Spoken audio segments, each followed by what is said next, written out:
नमस्कार। BSc second year में आज अपन लेंगे 3D सीरीज में उत्प्रेरकीय गुण। संक्रमण तत्व उत्प्रेरक का कार्य करते हैं क्योंकि इनमें निम्न कारण है। ये धातुएं परिवर्तनशील ऑक्सीकरण अवस्था दर्शाती है क्योंकि इनमें रिक्त डी कक्षक उपस्थित होते हैं, जिससे ये धातुएं अभिकारक के साथ एक मध्यवर्ती यौगिक का निर्माण करती है जो वियोजित होकर उत्पाद बनाता है। अभिक्रिया देखिए, अभिकारक प्लस उत्प्रेरक, उत्प्रेरक जिसमें रिक्त डी कक्षक उपलब्ध है, ये दोनों आपस में क्रिया करके एक मध्यवर्ती यौगिक का निर्माण करते हैं। फिर मध्यवर्ती यौगिक से उत्पाद बन जाता है और उत्प्रेरक अपने को पुनः प्राप्त हो जाता है। यदि उत्प्रेरक बारीक चूर्ण के रूप में लिया जाए तो इसका पृष्ठीय क्षेत्रफल अधिक होने के कारण से ये अभिकारक उस पर अधिशोषित हो जाता है और एक सक्रिय संकर का निर्माण करता है जो वियोजित होकर उत्पाद और पुनः उत्प्रेरक बनाता है। इस प्रकार अधिशोषित पदार्थ के साथ अतिरिक्त बंध बना लेने के कारण संक्रमण धातुएं उत्प्रेरकीय क्रियाशीलता दर्शाती है। रिक्त डी कक्षक परिवर्तनशील संयोजकता और इलेक्ट्रॉन ग्रहण करने व त्यागने की प्रवृत्ति के कारण संक्रमण धातुएं समांगी एवं विषमांगी दो उत्प्रेरण प्रदर्शित करती है। अब अपन एग्जाम्पल देखते हैं। हेबर विधि में नाइट्रोजन हाइड्रोजन से क्रिया करता है। यदि Fe उत्प्रेरक न लिया जाए तो यह अभिक्रिया स्लो होती है, और यदि अपन ने उत्प्रेरक के रूप में Fe लिया है और मोलिब्डेनम के रूप में वर्धक लिया है तो यह अभिक्रिया अग्र अभिक्रिया में अमोनिया अधिक मात्रा में प्राप्त होता है। Second reaction SO2 plus O2, इस अभिक्रिया में उत्प्रेरक के रूप में लिया जाता है वेनेडियम पेंटा ऑक्साइड V2O5। यदि अपन V2O5 की उपस्थिति में ये अभिक्रिया करवाते हैं तो SO3 की लब्धि अधिक होती है। इसी तरह से तीसरी रिएक्शन एथीन से पॉलीएथीन का निर्माण होना, इसमें उत्प्रेरक के रूप में लिया जाता है जिंगलर नाटा अभिक्रमक जो होता है TiCl4 plus try ethyl aluminium. ये क्वेश्चन पूछा जाता है एग्जाम में, जिंगलर नाटा अभिक्रमक बताइए। चौथी अभिक्रिया देखिए, वनस्पति तेल से वनस्पति घी बनाना यानी असंतृप्त यौगिकों को संतृप्त यौगिकों में परिवर्तित करना, हाइड्रोजनीकरण अभिक्रिया, इसमें निकल PTPD उत्प्रेरक के रूप में लिया जाता है। नेक्स्ट रिएक्शन प्राथमिक एल्कोहल का एल्डिहाइड में ऑक्सीडेशन। एल्कोहल यदि ऑक्सीडाइज होता है तो कार्बोनिल यौगिक बनते हैं। कार्बोनिल यौगिक का यदि ऑक्सीडेशन हो तो एसिड का निर्माण होता है। यदि किसी का रिडक्शन करवाया जाए तो एसिड वापस एल्डिहाइड कीटोन में चेंज हो जाता है और एल्डिहाइड कीटोन पुनः एल्कोहल में चेंज हो जाते हैं। रिएक्शन देखिए, प्राइमरी एल्कोहल से एल्डिहाइड बनाना, इसमें उत्प्रेरक के रूप में लिया जाता है पेंटोन अभिक्रमक FeSO4.H2O2। नेक्स्ट रिएक्शन, एल्कोहल को एल्डिहाइड में चेंज करने के लिए कॉपर 573 केल्विन टेम्परेचर, इसकी उपस्थिति में भी एल्कोहल एल्डिहाइड में चेंज हो जाते हैं। इसी तरह से सेकेंडरी एल्कोहल देते हैं कीटोन और प्राइमरी एल्कोहल देते हैं एल्डिहाइड। तो प्राइमरी अल्कोहल से एल्डिहाइड और सेकेंडरी अल्कोहल से कीटोन का निर्माण होता है यदि पेंटोन अभिक्रमक या कॉपर 573 केल्विन ताप पर रक्त ताप ट्यूब में ये रिएक्शन करवाई जाए। नेक्स्ट एग्जांपल, साइक्लोहेक्सेनॉल व साइक्लोहेक्सेनॉन से एडिपिक अम्ल का निर्माण। यदि साइक्लोहेक्सेनॉल और साइक्लोहेक्सेनॉन की रिएक्शन कॉपर वेनेडियम की उपस्थिति में इसका ऑक्सीडेशन करवाया जाए तो एडिपिक अम्ल का निर्माण होता है। नेक्स्ट रिएक्शन, हेक्सामेथिलीन डाईएमीन का निर्माण। एडिपोनाइट्राइल CH2 4 और दोनों कॉर्नर पर लगे हैं CN। इसका हाइड्रोजनीकरण करवाया जाए निकल PDPT की प्रेजेंस में तो हेक्सामेथिलीन डाईएमीन का निर्माण हो जाता है। मेथिल अल्कोहल का निर्माण, water gas, carbon monoxide CO+H2, इसे वाटर गैस कहा जाता है।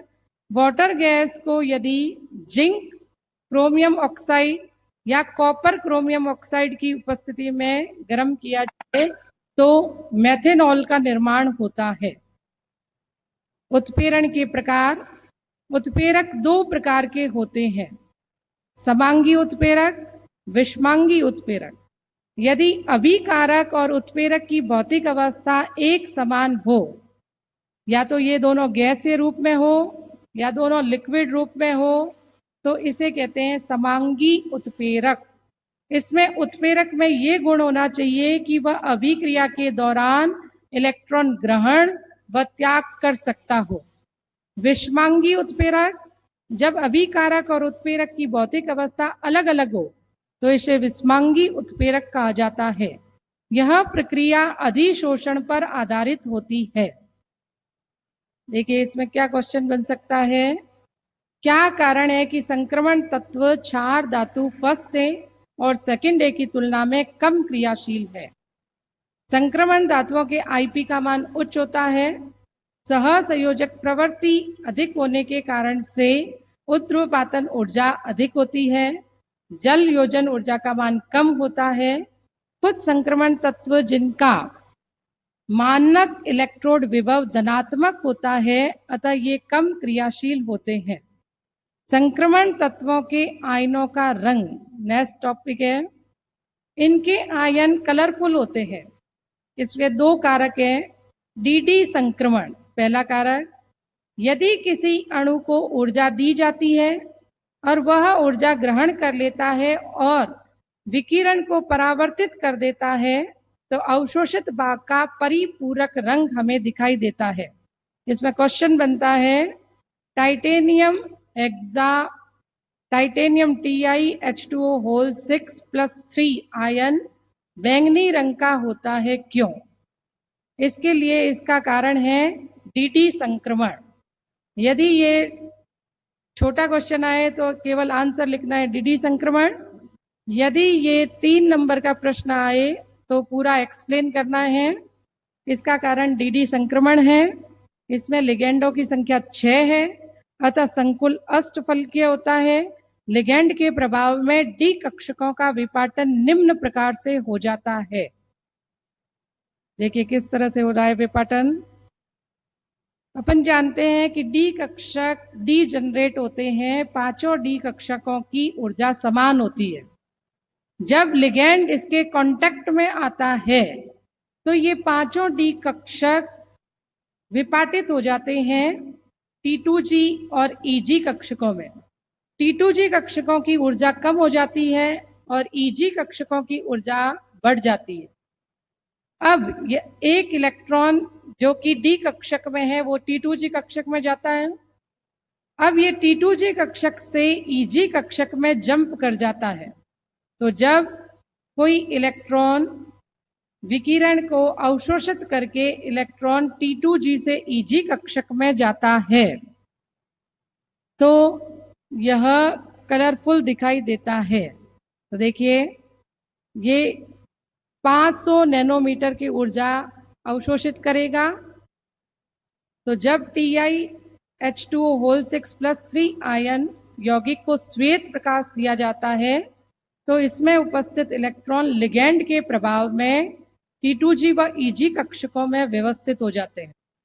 प्रकाश की अनुपस्थिति में T2G में एक इलेक्ट्रॉन होता है और ये प्रकाश देने पर उत्तेजित होकर उच्च ऊर्जा के EG कक्षक में चला जाता है। T2G व EG के मध्य CFSE अर्थात डेल्टा 0 का मान 4 × 10⁻12 या 500 नैनोमीटर होता है, जो कि हरे रंग के लिए उत्तरदायी है। परावर्तित होने पर यह हमें बैंगनी रंग का दिखाई देता है। इस प्रकार T2G में उपस्थित एक इलेक्ट्रॉन का प्रकाश की उपस्थिति में EG कक्षक में संक्रमण होना ही डीडी संक्रमण कहलाता है।